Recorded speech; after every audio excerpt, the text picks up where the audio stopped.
হাসির রাজা, জ্ঞানের রাজা, রসিক রাজা। এবারে জন্মদিনে বড়ি বেগমকে চমকে দেওয়ার একটা উপায় বার করেছি। উজির, বলো তো দেখি কি উপায়? নবাবের সাজিশের হদিশ পাওয়া আমার বুদ্ধিতে নামুমকিন। বেশক বহুত বড়িয়া কোনো মতলব আছে। এবারে বেগমের জন্মদিনে বিরাট একটা উৎসব করব। সারা দেশ থেকে মহান মহান অতিথিদের নিয়ে আসা হবে।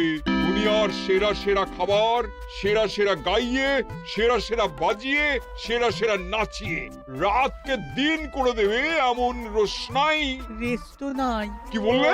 বহুত বড়িয়া আপনার সোচ, লেকিন মাফ করবেন হুজুর, রাজকোষের অবস্থা খুবই খারাপ। উৎসব করার মতো তো রেস্ট নাই জাহাপানা। কোনো কথা শুনতে চাই না। আমি হলাম গিয়ে বাংলার নবাব। আমি আনন্দ হই হুল্লোড় করবো না তো কে আর করবে? একদম ঠিক জাহাপানা, কিন্তু কর বসিয়ে টাকা তোলো। সব কিছুতেই কর বসানো আছে জাহাপানা। হাসি কান্না ছাড়া আর কোনো কিছুতেই কর বসানো যে বাকি নেই। তার ওপরেই কর বসাও। হাসি কান্নার ওপর কর? না, শীতকাল আসছে, বসাও বসাও কর হাঁচির ওপর। হ্যাঁ, হাতির ওপর কর? বসাও। ওরকম মুখ করে আছো কেন? যদি না পারো তো বলে দাও, আমি অন্য উজির নিয়োগ করব। আমি আজই ঘোষণা করে দিচ্ছি, এবার থেকে হাতির ওপর কর দিতে হবে। হ্যাঁ, তো জানাব, এতে প্রজারা যদি ক্ষুব্ধ হয়? আরে বাবা, প্রজাদের কাজই তো মাঝে মাঝে ক্ষুব্ধ হওয়া।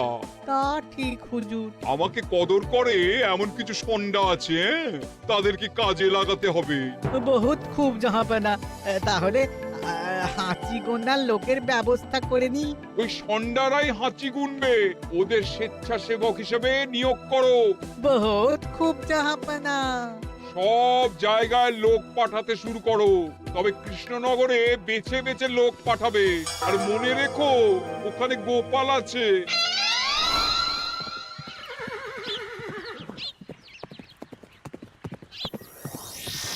সব জায়গায় কর আদায়কারী পাঠিয়ে দেওয়া হয়েছে জাহাপানা। আপনার কথা মতো তাদের বলে দেওয়া হয়েছে যে আদায় হওয়া করের 10% তাদের বেতন হিসেবে দেওয়া হবে। সুতরাং কর আদায়ে কোনো ঢিলেমি হবে না। বহুত আচ্ছা, বহুত আচ্ছা।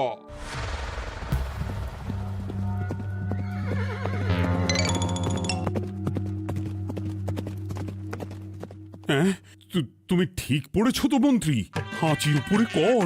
বলেন তো, আর একবার পড়ছি মহারাজ। আসলে এটা নবাবই মশকরা। আমাদের নবাব যে খুবই রসিক মানুষ তা তো আমরা দেখেছি। বারবার কৃষ্ণনগরের সঙ্গে রসিকতা করতে গিয়ে হাঁড়ি ফেটে রস একেবারে মাখামাখি হয়েছে, আর সারা গায়ে পিঁপড়ে ধরেছে। মস্করা নয়, একদম সত্যি কথা। হাঁচির উপরে কর বসানো হয়েছে, আর আমরা হলাম নবাবের খাস হাঁচি গোনার দল। আমরা এই কৃষ্ণনগরে থিতু হয়ে বসলাম বটে। এবারে হাঁচি গুনবো আর মোহর আদায় করব। গোপাল, তুমি কি বলো? সর্দার, তোমাদের এখানে আসা একেবারেই লোকসান হয়েছে। কেন মশাই? আচ্ছা, আপনি গোপাল? না না, আপনার কোনো কথাই শুনবো না। আমাদের বই বই করে বলে দেওয়া হয়েছে, গোপাল হইতে সাবধান।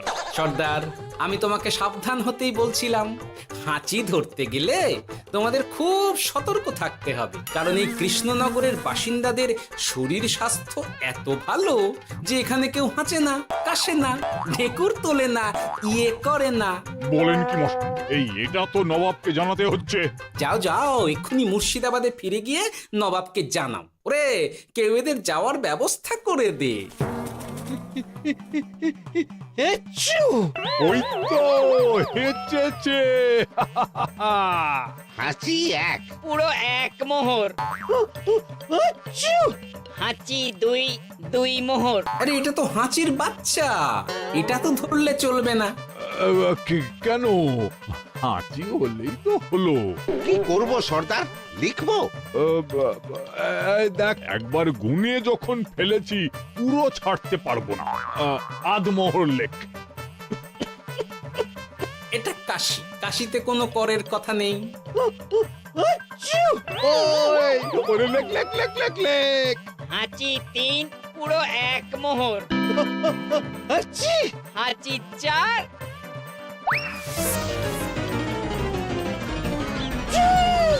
হাঁচি 5, লেখো।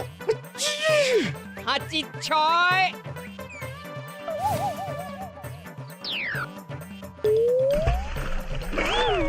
যা, যা কি রে, শুনেছিলাম কৃষ্ণনগরের মন্ত্রীটা মাথা মোটা, প্রমাণ হয়ে গেল। জল থেকে উঠবে যখন ঠান্ডা লেগে হাঁচি তো আরো বাড়বে। জলে বুড়ুবুড়ি উঠছে, বেটা জলের তলায় তলায় হাঁটছে। হাঁচি 7, এখনো তো ফিরলো না, বেলা গড়িয়ে দুপুর হয়ে গেল। ভাববেন না রাজামশাই, আমরা যারা যারা এখানে এসেছি সবাই ধড়িবাজ লোক। মন্ত্রীর হাঁচি নিংড়ে নিয়ে ফিরবে। ছি ছি ছি ছি ছি ছি ছি ছি ছি। কি হলো গোপাল? আমরা কৃষ্ণনগরের প্রবাদ প্রতিম আতিথেয়তার অসম্মান করেছি মহারাজ। কেন, কিভাবে, কখন? এখন মহারাজ, এখন এনারা সেই সুদূর মুর্শিদাবাদ থেকে এসেছেন, আর আমরা এতক্ষণ শুধু অন্য কথাই বলে চলেছি, এনাদের আপ্যায়নের ব্যবস্থা করিনি। তাই তো। মহারাজ, আপনি ব্যস্ত হবেন না। এই কে আছো? শোনো, এদের রাজ অতিথিশালাতে থাকার বিশেষ ব্যবস্থা করো। এদের খাবার যাবে মহারাজের পাকশাল থেকে। এদের সব সুবিধে অসুবিধে দেখার জন্য দাস দাসী নিযুক্ত থাকবে। চলো চলো। আরে দাঁড়াও সর্দার, হ্যাঁ বলুন। তোমাদের তো আবার গোপালের কথা শোনা বারণ।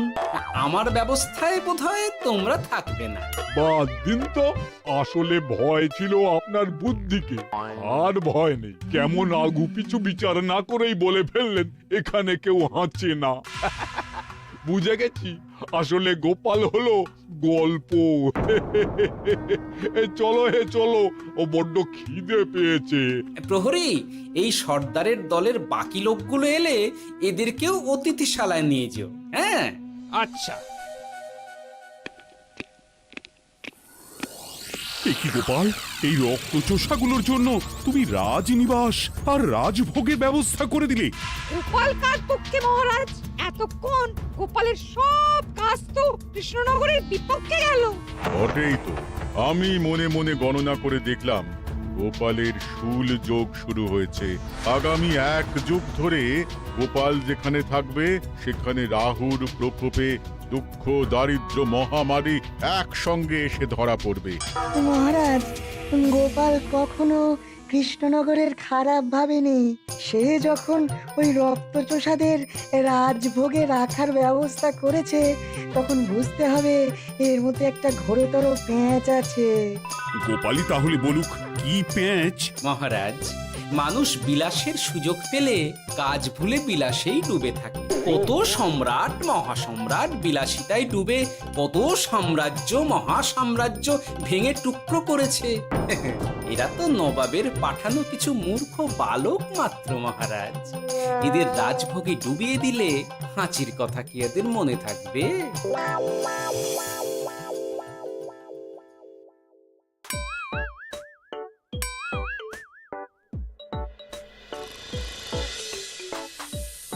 কি ব্যবস্থাপনা সব ঠিক আছে তো?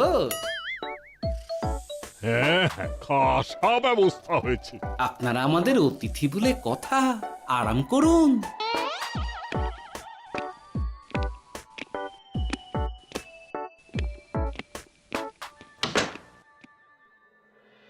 বিজ্ঞানী, তোমার এই দুমুখ আয়না আবিষ্কার তোমার জীবনের সেরা কাজ।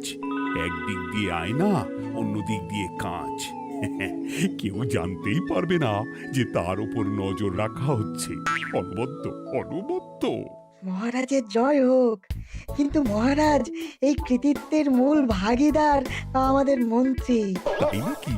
হ্যাঁ মহারাজ, মন্ত্রীর দুমুখ কাজকর্ম দেখেই দুমুখ আয়নার কথা আমার মাথায় আসে। মুখ সামলে কথা বলো বিজ্ঞানী। ওরা শুনতে পাচ্ছে। যা চেঁচালেন 20 ইঞ্চির দেওয়াল ভেদ করে ওদিকে চলে যাবে কথা। এই কে যেন কাকে মুখ সামলে কথা বলতে বললো?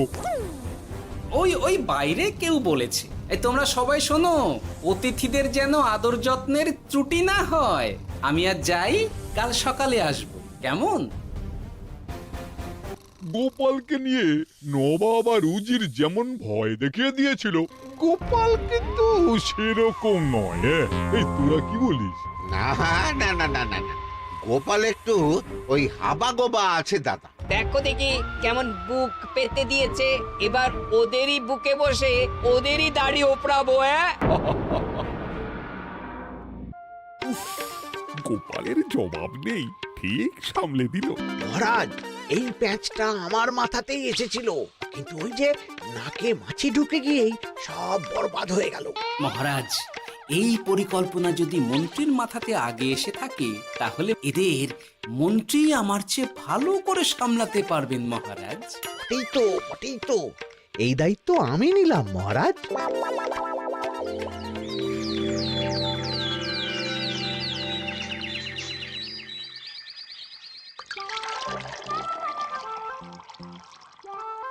আহা, সকালে ঘুম থেকে উঠে এই রকম বেলের পানা যেন স্বর্গের অমৃত। আছে আছে, আরো আছে। পানীয়, খাদ্য, আরাম, আয়েশ, যত চাও তত পাবে। এ কি, আপনি গোপাল কোথায়? মহারাজ বিবেচনা করে দেখেছেন যে মহামান্য অতিথিদের পরিচর্যার ভার গোপালের মতো একজন ভাঁড়ের পক্ষে বহন করা সম্ভব নয়, তাই এই দায়িত্ব আমাকে দেওয়া হয়েছে। কিন্তু কোনো কিন্তু নেই সর্দার, আমি যে খানা পিনা নাচা গানা আমোদ আহ্লাদের ব্যবস্থা করেছি দেখে তুমি চমকে যাবে। দেখা নয় বিজ্ঞানী, এবার শুধু কাজের সময়। কাল মন্ত্রীর উপর ওদের ভার ছেড়ে দিয়ে কৃষ্ণনগরের যে সর্বনাশটি করেছো, কোনো কাজ করে আর সেটিকে সামলানো যাবে না। হ্যাঁ, আহা, তোমার দেখছি মন্ত্রীর উপরে একটুও আস্থা নেই। ঠিক কি প্যাচ করছো বলো তো? প্যাচের কথা পরে হবে, তোমাকে যত তাড়াতাড়ি সম্ভব হাঁচির ওষুধ আবিষ্কার করতে হবে। হাঁচির ওষুধ? হ্যাঁ, হাঁচির ওষুধ। ওভাবে দেখছো কি বন্ধু? তোমাদের কাজের সব দায়িত্ব এখন আমার কাঁধে। তোমরা আমোদ করবে আর আমি কর আদায় করে তোমার হাতে এনে তুলে দেব। সর্দার, এর মধ্যে একটা চাল আছে মনে হচ্ছে। কি আর আমি বুঝিনি। এখন কি করবে? বিশ্বাস করে আদায় উসুলের ভার এর উপরে ছেড়ে দেবে? পাগল নাকি? মন্ত্রী মশাই, বলো বন্ধু। বলছিলাম আর দেরিতে কাজ কি?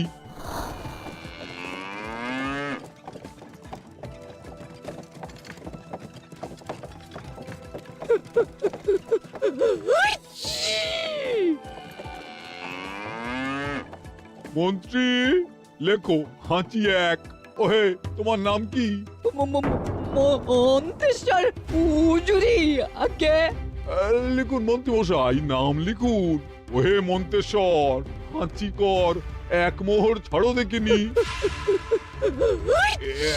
হাঁচি দুই। আরে যাও, দৌড়ে গিয়ে দু মোহর আদায় করে আনো। ওরে, তোরা সব কৃষ্ণনগরের কোণে কোণে ছড়িয়ে পড় দেখি, একটা হাঁচিও যেন বাদ না পড়ে। হ্যাঁ,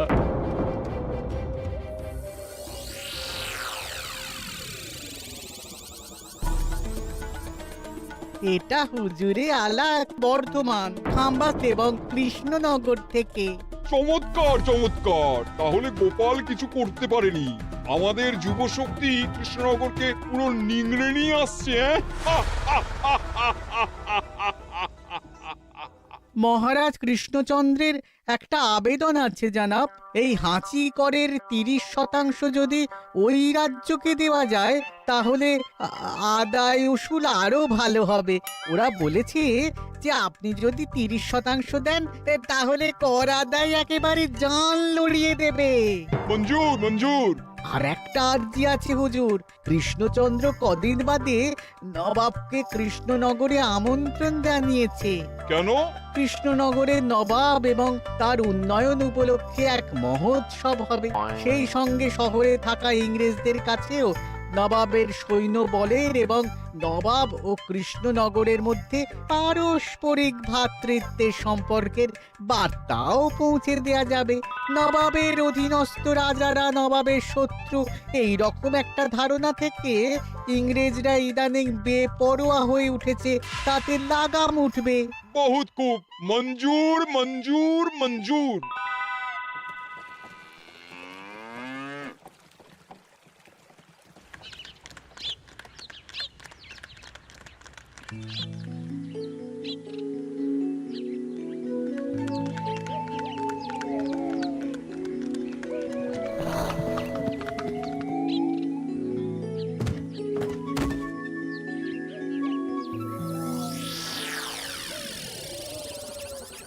কি ব্যাপার গোপাল?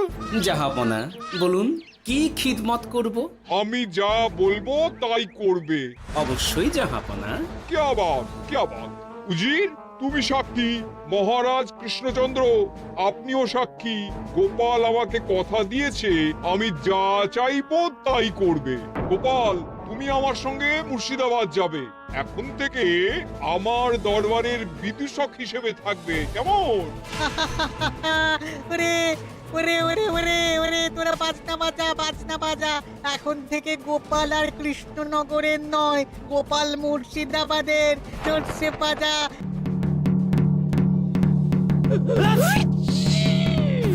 কি হলো? হুজুর, মনে হচ্ছে আপনার সৈন্যদল হাঁটছে। হ্যাঁ? হুজুর, হাঁচিগড়ের বন্যা সব সৈন্য 10-12টা করে হেঁচে ফেলেছে, মানে প্রচুর মোহর হয়ে গেছে আর বাড়ছে বাড়ছে। আমার হাঁচি গোনার দল একটা হাঁচিও বাদ দেবে না। মোহর রাখার জন্য নতুন পোশাকখানা বানাতে হবে হুজুর। সর্দার, আমাদের হাঁচিগুলো কি খুলবো? হ্যাঁ, নিশ্চয়, একটা হাঁচিও যেন বাদ না পড়ে। চলুন হুজুর, আমরা এখানে দাঁড়িয়ে থেকে আর কি করব? ওরা হাঁচুক আর হাঁচি গুনুক। চলুন নবাব বাহাদুর, আপনার জন্য কৃষ্ণনগরের রাজাতিথ্য অপেক্ষা করছে। হুজুর, আমার মনে হয় আমাদের কৃষ্ণনগরে এখন আর দেরি করা উচিত হবে না। আমরা সোজা শহরের দিকে রওনা হয়ে যাই। শহরের ইংরেজদের শিক্ষা দিয়ে ফেরার পথে আমরা কৃষ্ণনগরের আতিথ্য গ্রহণ করব। সে কি? মহারাজ, নবাবের মতো কর্তব্যপরায়ণ ইনসানকে তার কর্তব্য পালনে বাধা দেবেন না। আমরা ওনার শহর থেকে ফেরার অপেক্ষায় থাকব। ঠিক, আমার এক্ষুনি শহরে যাওয়ার দরকার। ইংরেজরা সব নিয়ম কানুন ভেঙে চুরে যা ইচ্ছে তাই করতে আরম্ভ করেছে। উচিত সৈন্যদের ডাক দাও, চলো রওনা হই। কিন্তু জাহাপনা, আপনার সৈন্যদের থেকে পাওনা মোহরগুলো এতক্ষণে যা হেঁচেছে, লাখখানেক মোহর তো হয়েই গেছে। ওটা আমরা নিজেদের মধ্যে বুঝে নেব। কিন্তু ওই করের 30% যে কৃষ্ণনগরের পাওনা। পেয়ে যাবে। শহর থেকে ফিরি। আরেকটা কথা, হাঁচি কর ব্যবস্থা এখন থেকে উঠে গেল।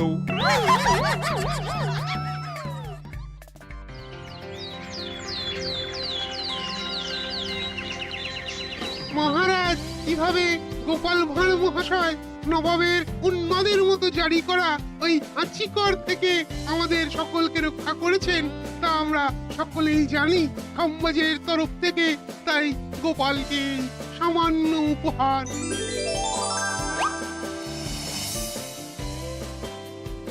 ওহ গোপাল, সত্যি তোমার জবাব নেই।